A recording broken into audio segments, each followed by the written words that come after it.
ओडिशार मुख्यमंत्री मान्यवर श्री नवीन पट्टनायक और भिके पांडेन आज गजपति प्रचार में सामिल होती। पूर्वर निर्धारित प्रकार बीजेडी सुप्रीमो नवीन और स्टार प्रचारक श्री भिके पांडेन संध्या 4टार पारलाखेमुंडीर गजपति स्टाडियम ठारे दल पक्षर आयोजित निर्वाचन सभा उपस्थित रही दल प्रचार करते। रायगड़ू हेलिकप्टर जोगे उभय गजपति पहुंचे पारलाखेमुंडी और मोहना निर्वाचन मंडली में दलर प्रार्थी श्री रूपेश पाणिग्राही और अंतर्जामी गमांग और सांसद प्रार्थी श्री भृगु बक्सीपात्र निमंते प्रचार करते।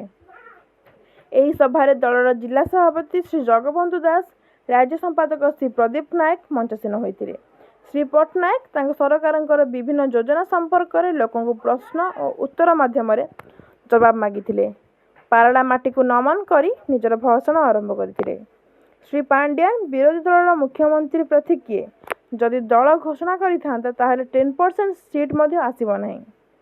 बेकारी को वर्ष को 2 कोटी नियुक्ति देवार घोषणा बीजेपी करथिले मध्य वर्ष को 80,000 नियुक्ति मध्य देई नाही। ओडिशार विकास ब्रांड केवल नवीन बाबू, एठी डबल इंजिन दरकार नाही, केवल नवीन इंजिन ही यथेष्ट बोली कहिथिले। पारला बाईपास रोड, रामसागर रोड पुनरुद्धार, डंबपुर जलसेचन व्यवस्था, विभिन्न मठ, गिर्जा और मस्जिद्र उन्नति बीजेडी करिछि बोली कहिथिले।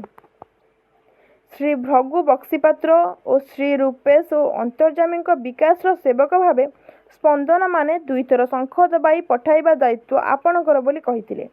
गजपतिर विकास जदि किए करिसेंती से आउ केही नुहंती, नवीन बाबू बोली श्री रूपेश कहिथिले। जन्मरू मृत्यु पर्यंत समस्त योजनार सूत्रधर नवीन बोली श्री बक्सीपात्र कहिथिले।